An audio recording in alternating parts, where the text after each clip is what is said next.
Moving on to other stories, Korea's central bank has announced a cut to its growth outlook for this year, citing the slow domestic recovery. But it kept its key rate steady to monitor the effect of 3 previous rate cuts. Our Shin Se has the details. The Bank of Korea cut its growth outlook for the Korean economy this year by 0.3 percentage points to barely over 3.1%. The central bank governor said that the downgrade comes from a slow recovery and weaker exports. The lower forecast comes from a weaker than expected GDP in the last quarter of 2014 and lower consumer price growth in the first quarter of this year.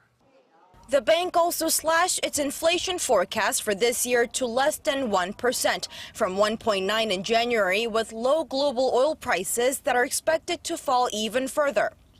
The BOK added that so far the domestic economy has shown few signs of improvement, but maintained that consumer sentiment has not yet recovered.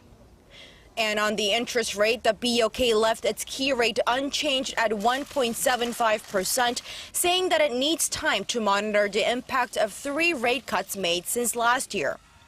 But some experts say that the current interest rate is not enough to prop up the slumping domestic economy.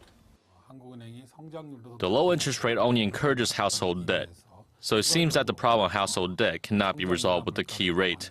Plus, the current rate is not enough to boost the domestic economy.